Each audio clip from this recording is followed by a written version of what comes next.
Corruption costs Kenyans 250,000 jobs every year. They say justice is black, but in Kenya, it's just blindfolded long enough to miss the evidence. It's a sophisticated game where public officials use their positions like personal ATMs. And the pattern of how corruption is handled in Kenya is painfully predictable, almost scripted. A sensational scandal erupts, public outrage flares, the EACC swings into action, the DPP announces charges, investigations are launched with much fanfare, followed by lengthy legal processes, but then nothing.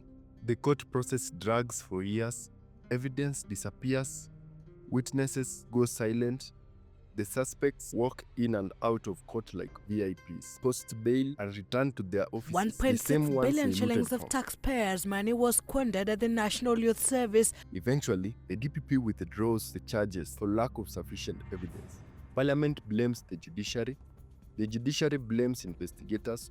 Investigators say politicians interfered, and the cycle ends where it began. No accountability, no jail time, no recovered money. Just promotions, campaign rallies, and sometimes a cabinet appointment. But here's what's crazy. Every year, they release shiny reports with billions traced, assets recovered, and files forwarded to the DPP. And here's the catch. The EACC doesn't prosecute. They investigate and pass the bulk. The moment they forward the file to the DPP, their job is done, and the cover-up begins. The EACC knows this. That's why they investigate just enough to make the headlines, but not enough to cause real convictions. The EACC does not prosecute. It recommends for prosecution. And you've seen in the recent past, they get people, they make recommendations, they commence cases, then they are withdrawn and terminated. What can the EACC do? That have made it so difficult to match the rate of conviction with the number of files submitted to him by the EACC. We shall not bow to any pressures whatsoever until we are satisfied that there is evidence for us to prosecute. Because I will not take a case that I know I will fail, and thereby fail the Kenyan people. Despite dramatic raids and arrests by the EACC, DPP Haji sees gaps that make it difficult for the cases to end up in conviction. It's unfortunate that this has to come out here, but the truth of the matter is that there were gaps, and there are gaps, and there's no two ways. And where there are, we will point out and return to the EACC to ask them to do further investigations and to bring the evidence required. I am persuaded that you actually do not need EACC to successfully prosecute corruption in Kenya. These gaps are deliberate. Take the Aurora and Kimwarel dam scandals. Over 63 billion Kenya shillings paid out for dams that were never built. Big press conferences, big names arrested, then silence. And just like that, in 2024, Rotich walks free. But why? The DPP says we couldn't find enough evidence. But here's the thing. Who lost the evidence? Who was responsible for building the case? It was them, the DPP. And that's the joke. The same people who are supposed to prosecute are protecting. It's not about fighting corruption. It's about looking like they're fighting corruption. It's not justice. It's choreography, a political dance to calm the masses until we forget. Time and time again, the pattern repeats. Public outrage, suspects arrested, years of court delays, charges withdrawn. Year after year, billions are looted, zero convictions, zero accountability, zero shame. Aisha Jumwa, 19 million graft case withdrawn. Murder charge against Aisha Jumwa withdrawn. Case against former Kenya Power MD Ben Chumo, Ken Tarus and 10 others withdrawn. The charge of rape against Mithika Linturi withdrawn. Businesswoman Mary Wamboi had a 2.2 billion shilling tax case against her withdrawn. Another case in which she was charged with illegal possession of firearms and ammunition also withdrawn. Former NHIF boss Jeffrey Mwangi alongside 13 others also had graft charges against them withdrawn in a 1.1 billion shillings graft case. In November last year, the DPP made a decision to withdraw corruption charges against former Samburu Governor Moses Lenol Kulal, but he later had a change of heart and rescinded this decision, opting to allow the case to go on to its conclusion in the courts. But you see, it's not just withdrawal that is affecting the office of the DPP. You see, in December last year, the courts acquitted former Nairobi Governor Mike Sonko of corruption and money laundering charges during his time as governor. The court also released his co-accused, Anthony Otieno Ombok.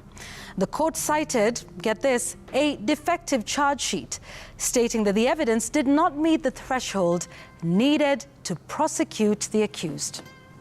That's not all. Joe Sang, the Kenya Power Managing Director at the time, was acquitted of corruption charges related to the 1.9 billion shillings Kisumu oil jetty project. He was acquitted for lack of evidence. Also acquitted were Gloria Kafafa, Vincent Korir, Nicholas Gitobu, Billy Aseka, and Samuel Odoyo. Now I have one last illustration before I make my point. Businessman Humphrey Kariuki had his tax evasion charges quashed by the High Court in May. All of these, ladies and gentlemen, point to something. Just what is going on at the Office of the Director of Public Prosecutions?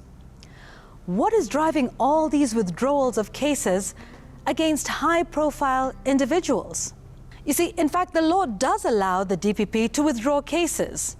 Article 157(8) of the Constitution gives power to the DPP to discontinue a prosecution, of course with the permission of the court. It provides that the DPP can, and I quote, discontinue at any stage before judgment is delivered any criminal proceedings instituted by his office, end quote. All right, well and good.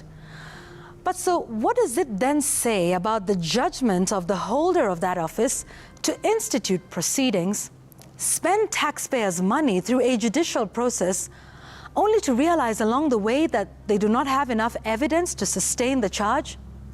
Does that not point to a competence issue?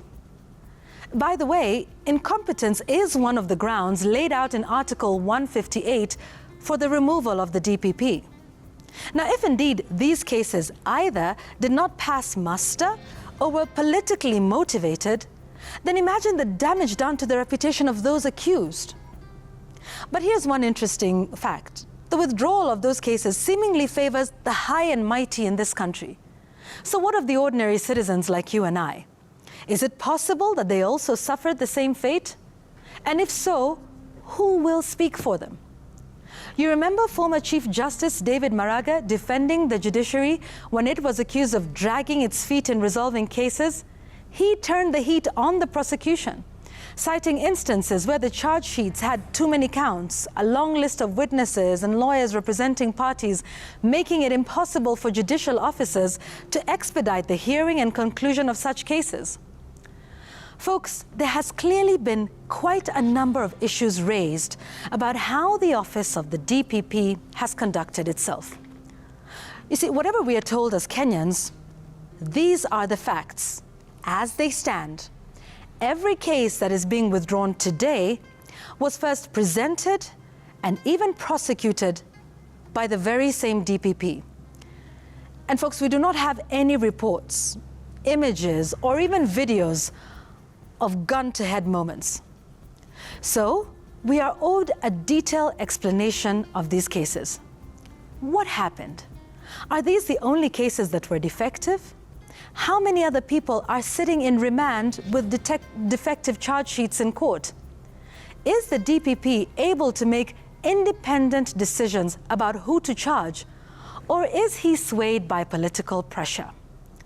Was there political pressure applied to charge certain individuals in the previous regime? Is there political pressure to drop them now? The drafters of the Constitution took their time to put in protections for this office to prevent all the back and forth we have seen from this office in the last few months. The mandate of the office holder is very clear. They say there's a fight against corruption. But where's the battlefield? Kenya loses over 800 billion shillings every year to corruption. In 2023, only 2.9 billion was recovered. That's less than 0.5%, and yet they say the system is working. This isn't a fight. This is a theater. Welcome to the joke that is corruption in Kenya.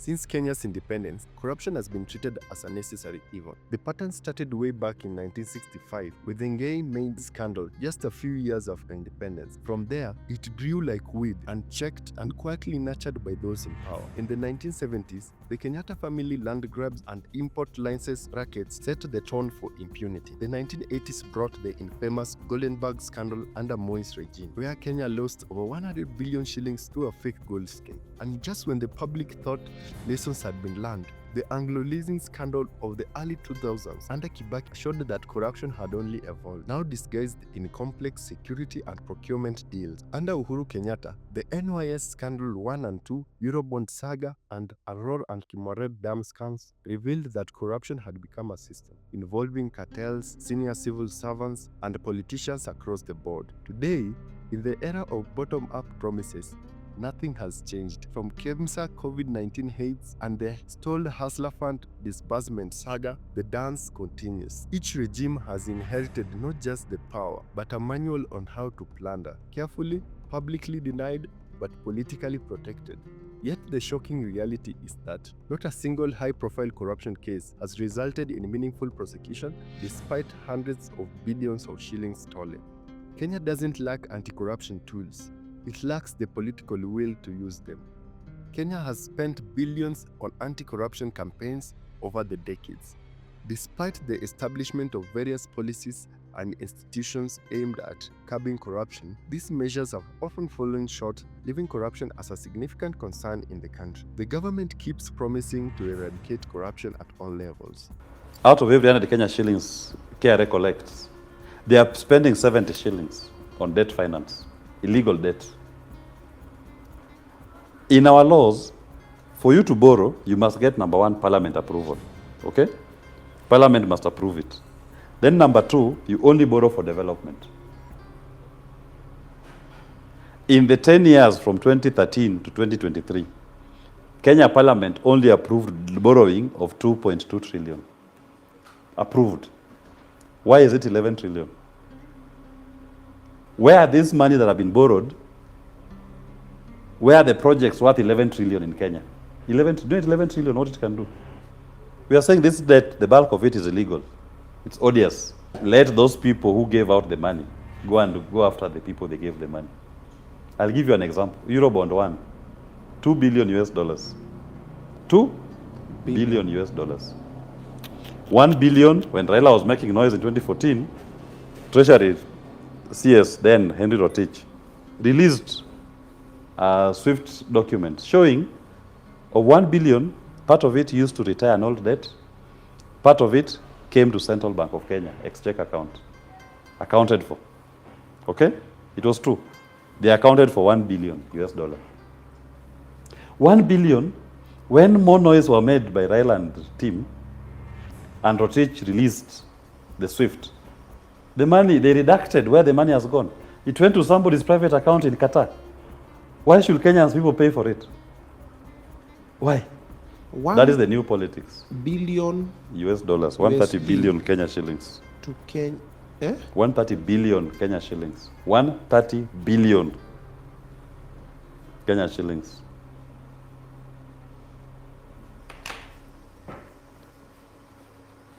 Korir.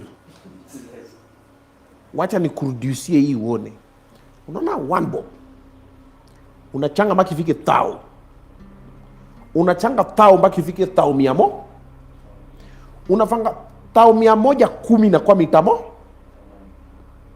Unapanga mita moja ngapi ifike 1 billion? 1,000. 1,000. Juu ikifika 100 hiyo tu ni 100 million. So unapiga 100 million times 10. Hiyo ni 1 billion. Sasa ili ifike 130 billion. Wow. Kuna mtu alitumiwa 130 billion yetu. Yes. Kwa akaunti yake Qatar. That is just one instance on Eurobond 1. Our debt today is 11 trillion. Our forensic audit even tells you for 10 years, in fact, as of 2024, Parliament approved debt of 2.2 trillion. We are told our debt that time was 10 trillion. Our repayment, what we have paid, 5.4 trillion. Money coming out of central bank to pay for debt. But yet you owe 11 trillion. The corruption in this country is endemic. And unfortunately, in this country, I know governors now whose salaries are known, who within 2 years own helicopters, who within 2 years own mansions, who within 2 years have houses in Dubai. I know them. If you ask me, I would tell you it's this one, this one, this one, and we know them.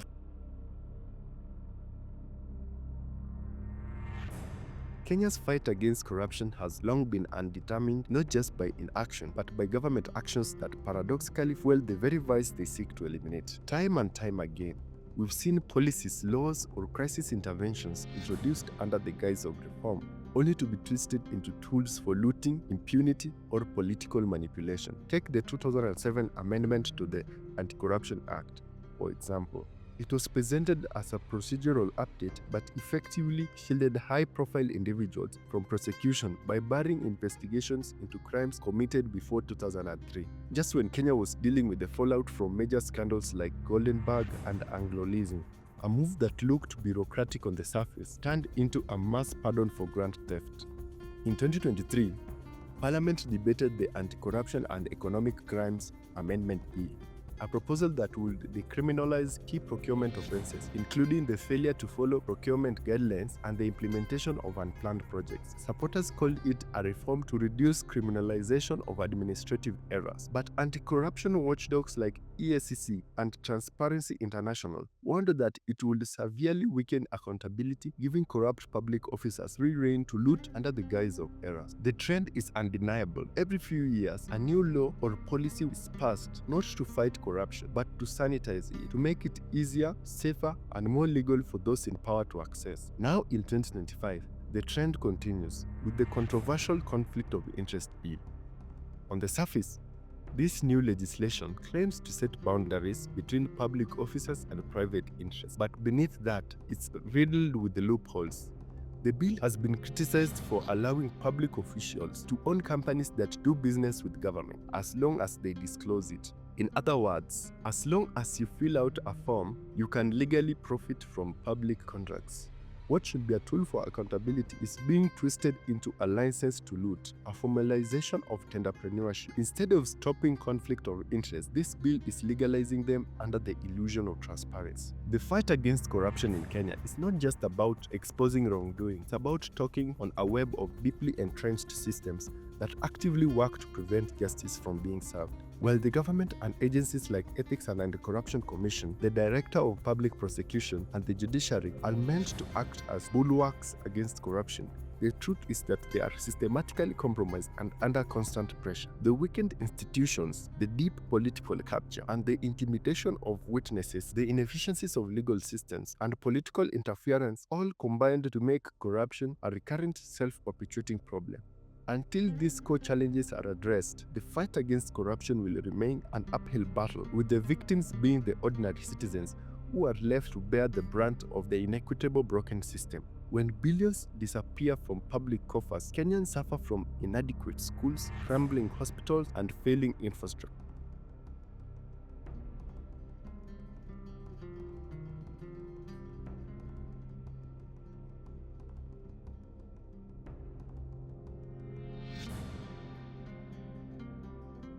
At this point, it is crucial to pause and really understand what corruption truly means. Corruption is the abuse of power or personal benefit when those in positions of authority use their power to exploit resources, bend the rules, or break laws, all while the people they are meant to serve are left to bear the consequences. Corruption manifests in numerous ways, each deeply harming societies and economies. Corruption isn't just confined to the government, it's everywhere in Kenya.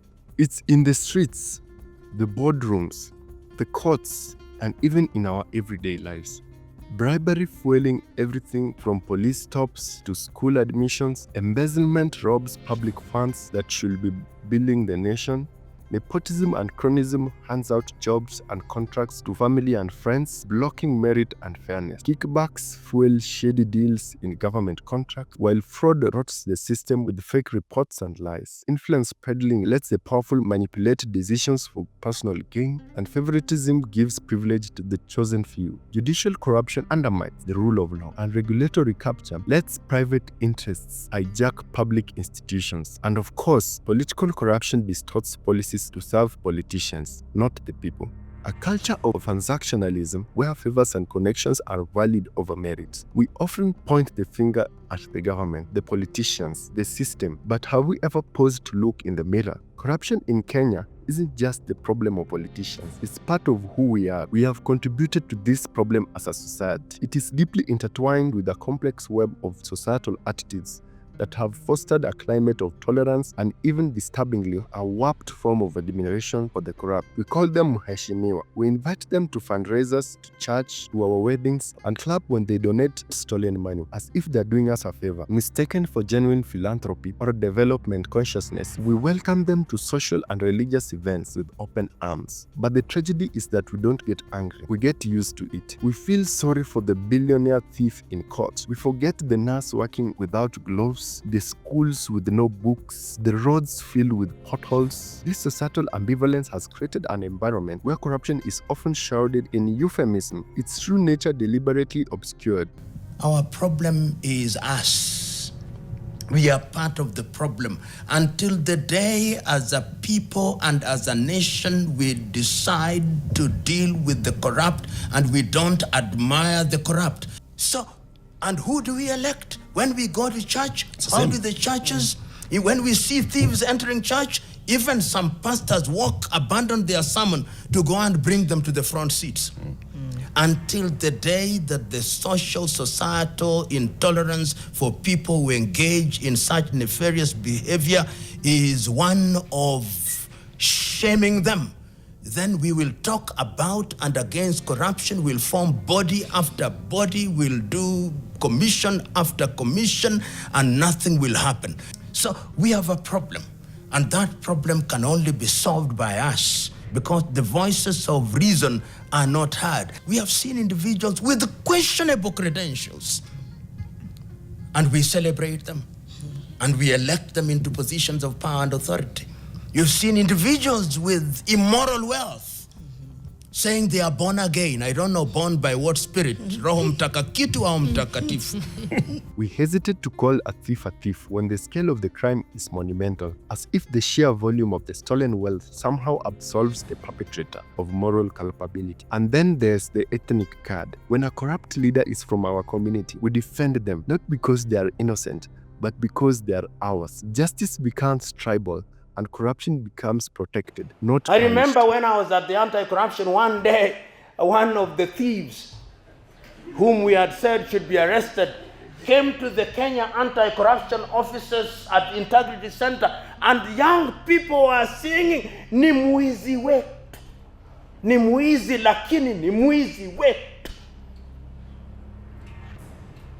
ni mwizi lakini ni mwizi wetu. He's a thief, but he's our thief. So, the decision is yours, but we can change it. Then you think that the Kenya Anti-Corruption Commission or the Ethics and Anti-Corruption Commission is going to stop you from stealing? No, it is you who must make the decision that you are not going to engage in criminality. And as a society, we must choose to punish individuals who engage in criminality. Remember that none of us has a solution to our national problem. It is combined that we can have a solution. But one thing that I'm passionate about is that we must be Kenyan citizens. Our country is lonely.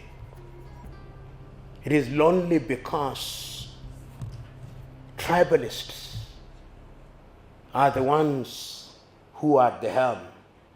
They congregate from hotel to hotel. And when they go to such meetings, they bring their tribes. as mortgage in the political, as collateral in the political mortgage market. So they go there and say, I'm from this tribe. This is the collateral that I bring to the political mortgage market. And we have a basket of votes which come 2027 is going to catapult us.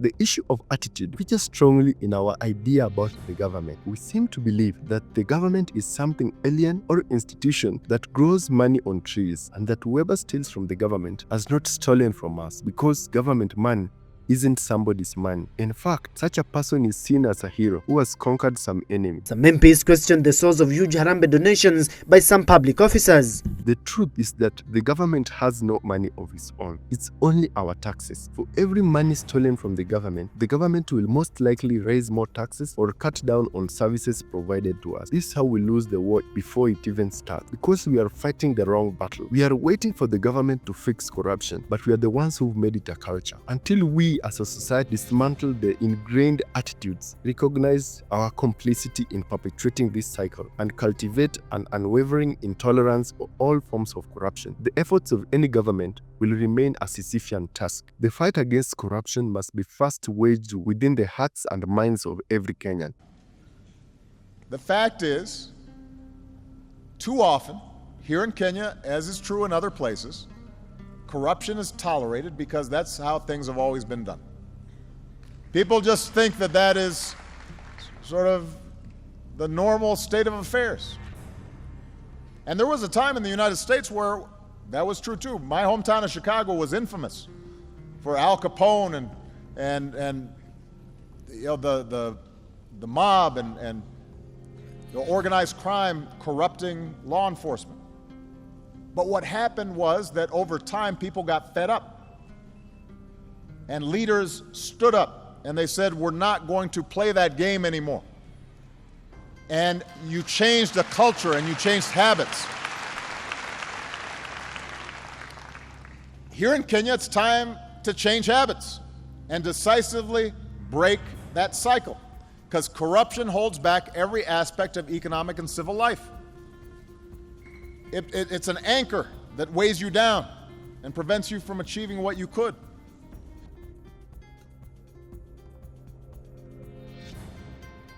In Kenya, there's a special kind of entrepreneurship, the kind who wins tenders, delivers nothing, and walks away with billions. It usually starts with a government tender, a project like a road, a school, or even a hospital supply contract. A tender is announced, but the outcome is already decided. Well-connected companies, often owned by relatives or proxies of powerful individuals, are handpicked before the process even begins. Their paperwork is perfect, their prices inflated beyond imagination. To secure the deal, the company quietly pays kickback, a bribe that is often factored into the budget. That means that taxpayers end up paying not just for the project, but also for the bribe. Once the contract is awarded, the looting begins. Either the project is done halfway, done poorly, or not done at all, but the money is gone, cleared, disbursed, and even distributed up in the chain of command. Their entire business model is to win government tenders, inflate costs, deliver substandard services or nothing at all, and then vanish with the taxpayers' money. It's not just theft, it's theft disguised as development, and it's bleeding this country dry. Every year, billions of shillings are allocated for roads, schools, hospitals, and essential supplies. But instead of going directly into the work, this money flows through briefcase companies, shell entities set up overnight by well-connected elites. These companies have no equipment, no staff, no track record, just access to power. They're awarded tenders at triple the actual cost, then subcontract the work at half the price, or pardon or abandon it altogether. Former Kiambu Governor Ferdinand Ndung'u Waititu, his wife Susan Wangari Ndung'u, and 5 others were convicted in a 588 million road tender corruption case. The Ethics and Anti-Corruption Commission investigated the case, revealing that companies linked to the governor and his wife were awarded inflated road construction contracts without proper procedures. This case exemplifies how political influence can be used to manipulate public procurement or personal gain. In December of 2023, former Tourism Minister Najib Balala and 2 others were charged in economic crimes related to the construction of the Ronan Ngala Utalii College. The project's cost was inflated from $12.5 million to $66.7 million, with significant portions paid to consultancy firms and contractors without delivering commensurate value. In July of 2024, Pamela Mutua, former managing director of KNTC, was charged with abuse of office over a 16 billion edible oil import scheme. The procurement process allegedly violated laws by awarding contracts to well-connected importers without proper tendering, resulting in substandard products and inflated prices. This incident underscores how tenderpreneurship can infiltrate essential commodity supply chains, affecting millions of Kenyans. In January of 2025, 4 individuals were convicted in a procurement scandal at the Kenya Pipeline Company involving approximately 550 million Kenya shillings. The accused were found guilty of irregular procurement processes leading to significant losses. The root of the problem is that the Kenyan government has become dependent on outsourcing. It relies entirely on contracts even for things that it will be able to do in-house. Whether it's road construction, ICT system, supply of medical kits, or even building classrooms, the state has no muscle of its own. That vacuum capacity is what tenderpreneurs exploit. If we are serious about fighting corruption, we must stop feeding this monster. We must start building a government that delivers by itself. Auditors may flag the irregularities, but the culprit's protected. Investigators show up, but only after media pressure. The file gets forwarded to the DPP, who sits on it, or worse, takes it to court, knowing that the evidence is too weak to stick. After years of court drama, the charges are dropped. The same faces reappear in new scandals, richer and bolder. This is not incompetence. It is intentional, and it plays out across counties, ministries, and parastatals. From bursary funds meant for poor students to billion-shilling infrastructure projects, corruption is not the exception, it's the business model. We need to invest in internal government capacity. Ministries and agencies must be equipped with their own procurement teams, construction units, IT developers, and engineers. Instead of outsourcing everything, the government should do what capable states do, that is to deliver key services directly. We need a digitalized, transparent procurement systems. We must shut the door on ghost companies and demand for a verifiable track record for any bidder. And every official or firm found guilty of fraud must be permanently blacklisted and prosecuted, not protected or recycled. Because here's the truth: tenderpreneurship is not development, it is theft in a suit. And until we build a government strong enough to stand on its 2 feet, one that does not rely on shady middlemen to deliver basic services, we will keep losing billions. Not to innovation, not to growth, but to thieves who mastered the art of looting legally. Understand of the roads that were planned, because they are numbered and there are details as to what these roads are, where they go, they start from where they go to. Then there's a little detail of roads that, given the time that they were planned for, those that have been completed vis-a-vis those who are not completed, 1, 2. Those that were paid for, and there's evidence of the money that was actually spent being evidenced on the road itself, meaning you can look at the road and say, this one is commensurate with what this person was paid. Yes, we have roads that were budgeted for, launched, but never started. But we also have roads that were budgeted for, launched, they started, but were never finished. Then we have roads that were budgeted for, launched, they were done, but very poor quality.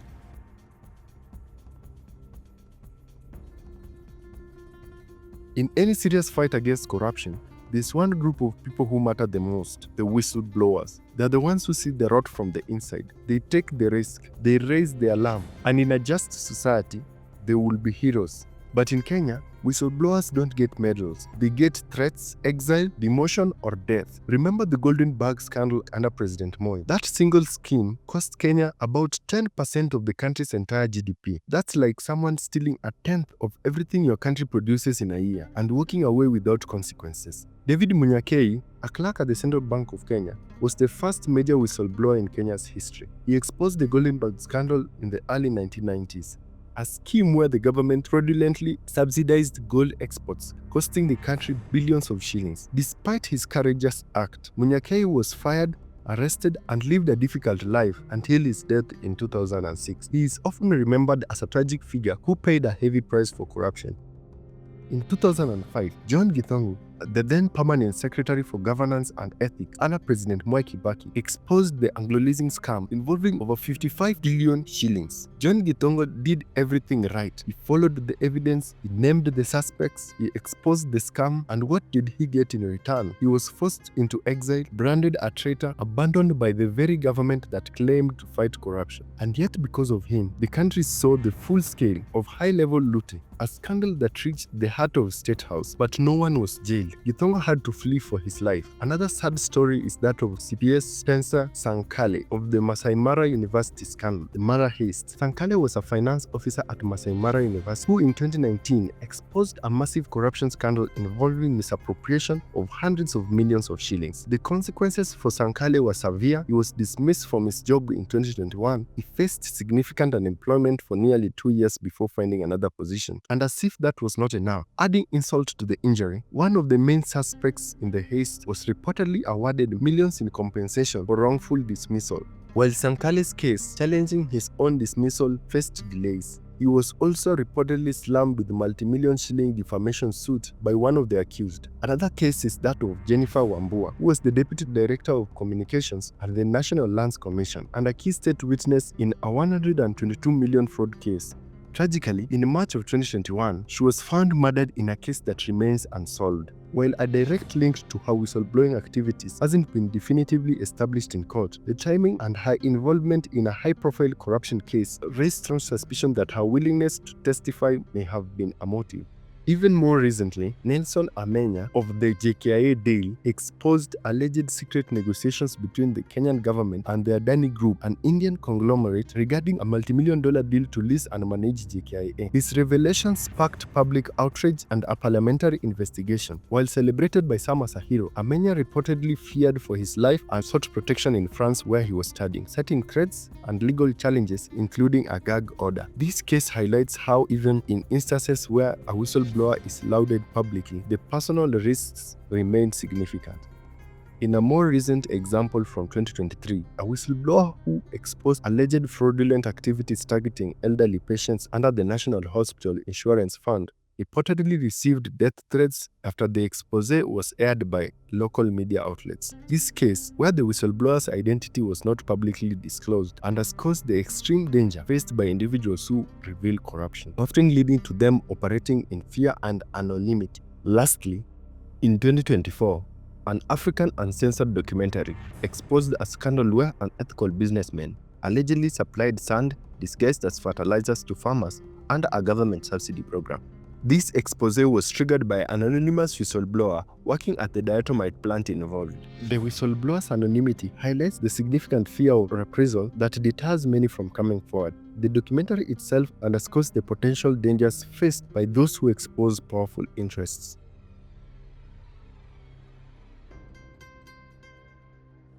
Corruption is no longer just a crime committed in the shadows. It's a system. It's a system embedded into the institutions of power themselves. From police stations to parliament, from county offices, the anti-corruption agencies to national courts. Corruption is no longer just something that happens, it's how things happen. There is every indication that the thieves do not sleep as they look for ways to steal. They steal with one hand and use the other hand to hire crooked lawyers, bribe investigators, buy judges, and infiltrate every part of the justice chain. We are witnessing very clear cases of collusion in our courts, a trend where suspects rush to court to stop the DCI and the DPP from arresting and charging them with corruption, and the courts are granting such suspects their wishes. When we allow suspects of corruption to be admitted to bail and return to the very offices they allegedly looted from, then return to court a year later, that's an invitation to tamper with the case. The first thing they do is clean up, delete files, forge papers, pressure subordinates, and erase the trail. If Kenya is serious about fighting corruption, we must stop allowing suspects to return to positions of influence during active investigations. We must prioritize securing evidence, protecting whistleblowers, and ensuring that the accused have no access to the systems they are being investigated for corrupting. Finally, the agonizing slow pace at which corruption cases progress through our judicial system serves as a de facto form of impunity. In Kenya, corruption cases don't take months, they take decades if they ever end. Delays become the defense, the public forgets, witnesses die, files vanish, and the accused become cleared, not because they are innocent, but because we waited long enough for the cartridge to die down. Societies that have successfully stemmed the tide against corruption have understood the critical importance of swift and severe consequences. Such societies understand that the corrupt who go unpunished or who take long to be punished morph into figures of perverse admiration, further eroding societal values and weakening the very foundations of the state.